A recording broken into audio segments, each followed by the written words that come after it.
है इसके बाड़मेर में जिला अध्यक्ष बनवाने की डिमांड आ रही है। बढ़ा देंगे, बुलाया जनता ने, हम सत्ता में नहीं आए वो अलग बात है, लेकिन मोरियो तो बोलियो भाई जी।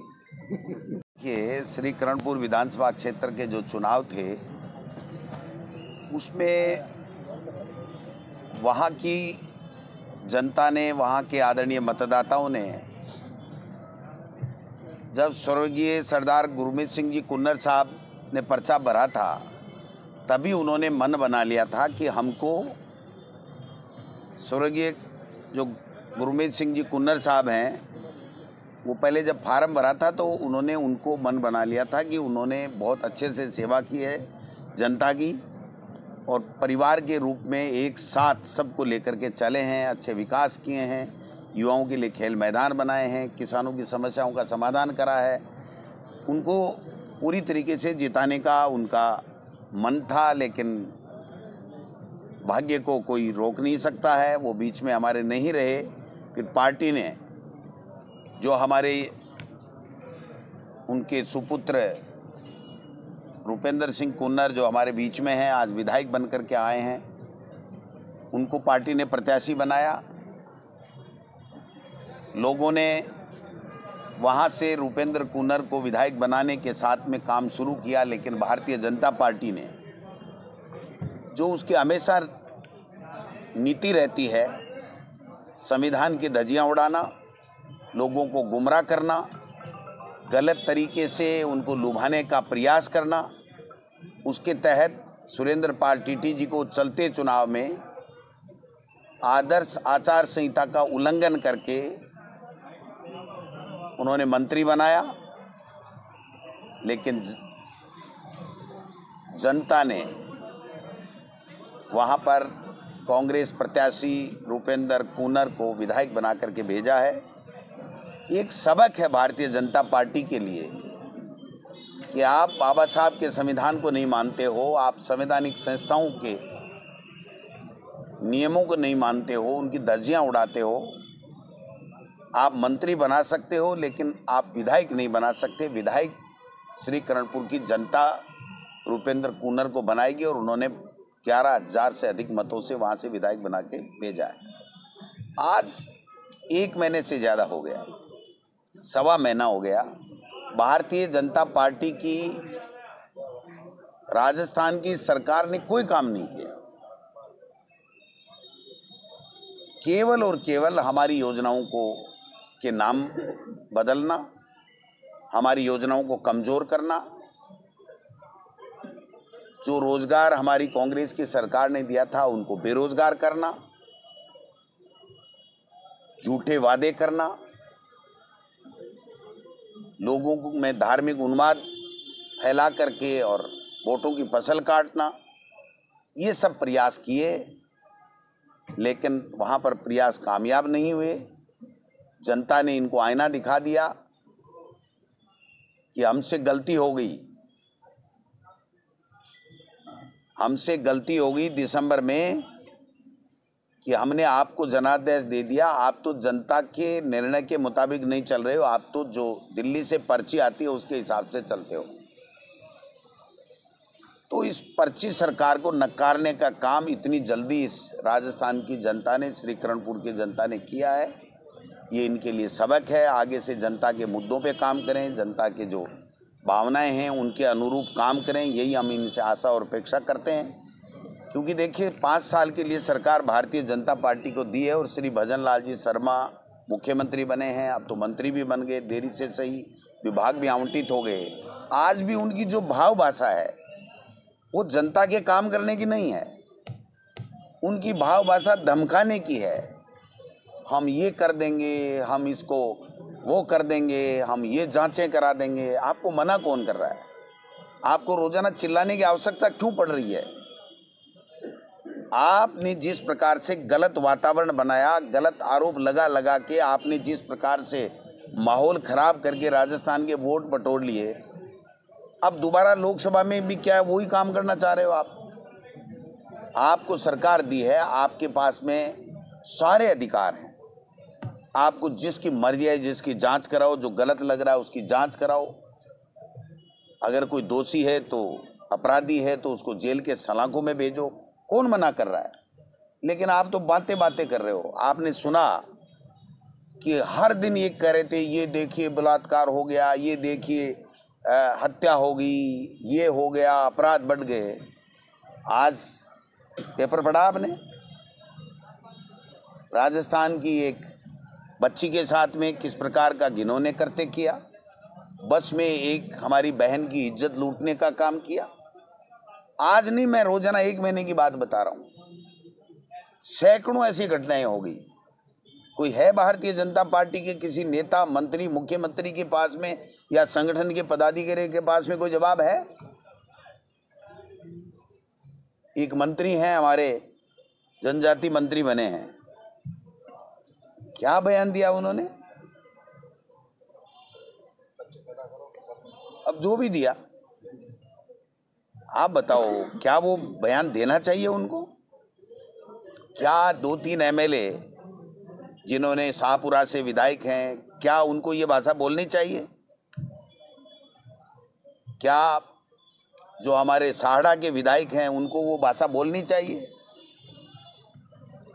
क्या अधिकारियों को धमकाना चाहिए?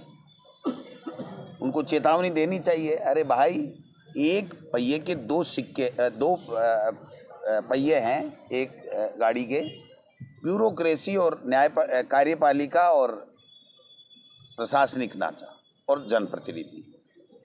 आप दोनों साथ नहीं चलोगे तो आप काम कैसे कर पाओगे?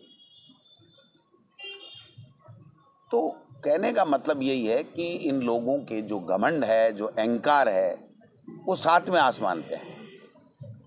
उनको धरातल पे आना चाहिए। जनता से जो वादे किए हैं इन्होंने, उन वादों को उनको पूरा करना चाहिए। जनता के हित में फैसले लेने चाहिए। एक भी फैसला बता दो, 1 महीने, 1.25 महीने से ज़्यादा हो गया, कोई अच्छा फैसला लिया? कोई युवाओं को रोजगार देने का फैसला लिया? कोई शिक्षा के क्षेत्र में कोई फैसला लिया कि अच्छी क्वालिटी की एजुकेशन कैसे देंगे? सारे काम रोक दिए। कोई काम नहीं करेगा, कोई वर्क ऑर्डर नहीं देगा, कोई सड़क ठीक नहीं करेगा, कोई काम नहीं करेगा। डोटासरा जी, भाजपा को सत्ता में आने के बाद एक नए राग छेड़ दिया। जयपुर के जो सांसद है रामचंद्र बोरा, उन्होंने राजनीति झोपड़े की जो बात का आग्रह किया होता है। इनके पास में विकास का मुद्दा नहीं है। इनके पास में केवल और केवल धार्मिक उन्माद फैलाना, हिंदू मुस्लिम करना, कब्रिस्तान शमशान करना, पाकिस्तान हिंदुस्तान करना, मुद्दों से मेन जो समस्याएं हैं लोगों की उन पे ध्यान नहीं दे करके मुद्दों से लोगों का ध्यान भटकाना, यही तो इनकी स्ट्रेटजी है। अच्छा, 22 तारीख को बीजेपी जो है वो दीपावली मना रही है बड़ा त्योहार के रूप में। 22 तारीख को दीपावली मना रही है बीजेपी। क्या 22 तारीख को आप भी अयोध्या जाएंगे इस क्या दीपावली में? राम मंदिर और अयोध्या भारतीय जनता पार्टी का कार्यालय है क्या? हमारे श्री राम जी का मंदिर है, हमारी सबकी आस्थाएं हैं। हम उनके कहने से जाएंगे और उनके कहने से रुकेंगे क्या? देश के हर बच्चे बच्चे की आस्था है। सब धर्म के लोग श्री राम जी को मानते हैं। इन्होंने पेटेंट करा रखा है क्या? इनको निमंत्रण देने का अधिकार किसने दिया? मंदिर में कोई निमंत्रण, भगवान के जाने में कोई निमंत्रण होता है क्या? तो सभी जाते हैं, सभी जाएंगे, जाते रहेंगे। महीना भर हो गया, नेता प्रतिपक्ष आपका भी नहीं बना है। आप 19 तारीख से पहले देख लेंगे, बन जाएगा। 19 तारीख को ही तो विधानसभा है। सर एक भैया, हमारे यहाँ रेस वेस नहीं होती है।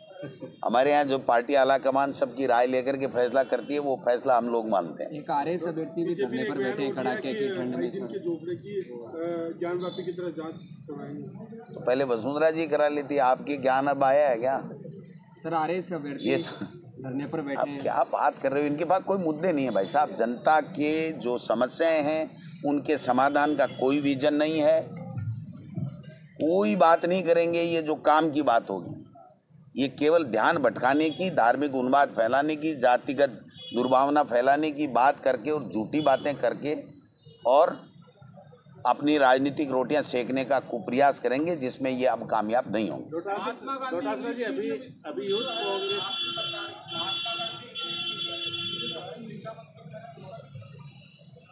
करो ना, तो बंद कौन मना कर रहा है इनको? अब इनको अधिकार दे दिया, इनको सरकार दे दी, ये उसको आगे बढ़ाएंगे, बंद करेंगे। ये जब फैसला करेंगे तब पता लग जाएगा। इनके बच्चे कहाँ कहाँ पढ़ रहे हैं इनको पूछो। भारतीय जनता पार्टी के नेताओं के बच्चे कौन सी स्कूलों में पढ़ रहे हैं, ये इनको ज्ञान ले लेना चाहिए। जनता के लिए, जनता के हित में जो काम हो रहा है, अगर उसको ये लोग बाग बदलेंगे, रोकेंगे, तो हम लोग इसका पुरजोर विरोध करेंगे, चाहे वो विधानसभा हो, चाहे वो सड़क हो। कांग्रेस के बाड़मेर में जिला अध्यक्ष बनवाने की डिमांड आ रही है, बढ़ा देंगे, कब तक बढ़ाने, क्या नाम? बढ़ा देंगे।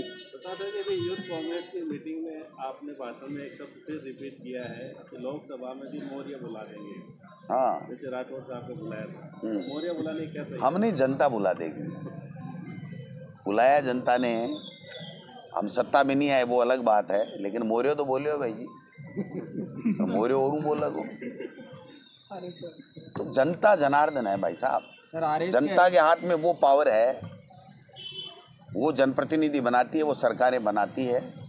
इनको घमंड हो गया कि हमें कोई हरा नहीं सकता, लेकिन आप देखना 2024 में इंडिया अलायंस की सरकार बनेगी, एनडीए सरकार सत्ता से हटेगी। सर, आरएस के अभ्यर्थी एग्जाम की डेट बढ़ाने की मांग कर रहे हैं, कांग्रेस पार्टी का क्या स्टैंड है उनकी? वो तो किरोड़ी जी भी तो कर रहे हैं ना। हम तो देख रहे हैं किरोड़ी जी की सरकार मानती है कि नहीं मानती है। किरोड़ी जी को तो तोड़ के डिपार्टमेंट दिए हैं, आधा अधूरा तरीके मांग रहे थे वो। नहीं, वो उन्होंने कह दिया कि सामूहिक जिम्मेदारी होती है मंत्रिमंडल की, इसलिए सारे विभागों में हम लोग मिलकर के सब फैसले करेंगे। तो ठीक है, हमें तो कोई एतराज नहीं है, क्योंकि ये हमारा विषय नहीं है कौन क्या विभाग चला रहा है, क्या कर रहा नहीं। हम तो कहते हैं जनता के जो मुद्दे हैं उनको सॉल्व कीजिए, जनता के लिए काम कीजिए, विकास के काम कराइए। और जिस रामराज की आप बार बार रट लगाते हैं, वो रामराज लाके दिखाइए। आज इस एक महीने में कितनी बलात्कार की घटनाएं होगी, कितने अपराध की घटनाएं होगी, इसका कोई जवाब है इनके पास में? शर्मसार करती हैं ये रोजाना अखबार के अंदर। और हमारे यहाँ एक दिन में एक घटना या महीने में एक घटना हो जाती थी, उसको ऐसे प्रचारित करते थे कि भाई ये लो देखो क्या हो गया। अब तो दर्जनों घटनाएं इस तरीके की रोजाना हो रही, और सैकड़ों घटनाएं होगी एक महीने के अंदर। आज के अखबार ही भरे पड़े हैं। तो जी, एक पूर्व शिक्षा मंत्री वर्तमान शिक्षा मंत्री से मिलते हैं, तो उसके भी कई सियासी मायने निकाले जा रहे हैं। तो निकालने के लिए आपका चैनल कैसे चलेगा अगर नहीं निकालोगे तो? निकालो, कौन मना कर रहा है? कोई मेरे घर आएगा तो मैं उसका सत्कार करूंगा, ये मेरे संस्कारों में है। भाई, आपकी जीत का श्रेय किसको देता है कि क्यों जीत हो पाई?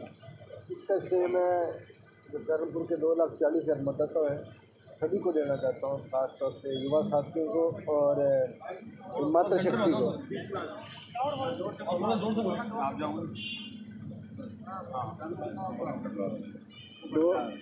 कर्णपुर विधानसभा के 2,40,000 मतदाता हैं, मैं उन सभी को श्रेय देना चाहता हूँ, जिन्होंने इस परिस्थितियों में जो परिस्थितियाँ थी चुनाव में, भाजपा सरकार केंद्र से लेकर राज्य तक जो एक दबाव की नीति, एक डरा धमकाने की, और जो पैसे का दबाव दिया, लालच दिया, उन सब से ऊपर उठ के उन्होंने लोकतंत्र की जीत कराई है और पूरे हिंदुस्तान में एक संदेश दिया है भी ये धक्काशाही जो भाजपा कर रही है, पिछले कई स्टेटों में की है और यहाँ भी करने की कोशिश की, तो उनको करारा जवाब दिया। तो मैं सभी मतदाताओं का तहे दिल से धन्यवाद करता हूँ, ख़ास तौर पे युवा साथियों का और मेरी मातृशक्ति का, जिन्होंने आगे बढ़कर इस लड़ाई में मेरा साथ दिया है। अच्छा कुन्नूर जी, आपकी जीत पर जो है वो बीजेपी की चुटकी लेती हुई नजर आ रही है कि सहानुभूति के आधार पर जो है वो अपने वोट बटोरे हैं, तो इसका काउंटर जवाब किस तरीके से रहेगा बीजेपी? सहानुभूति किसको मिलती है जी? मेरे पिताश्री ने पिछले 40 सालों से ईमानदारी से उस इलाके में काम कराएं, विकास कराएं। उन विकास काम को देखते हुए, उनकी ईमानदारी को देखते हुए ये चुनाव उनका था। दुर्भाग्यपूर्ण मैं अपने आप को बदनसीब मानता हूँ, आज मैं आपके सामने खड़ा हूँ, तो शायद ये चुनाव कभी का हो गया होता और वो विधानसभा में होते आज। तो उन्होंने काम किए हैं, उन काम के बदौलत आज पब्लिक ने मेरे को आशीर्वाद दिया है। थैंक यू, नमस्कार।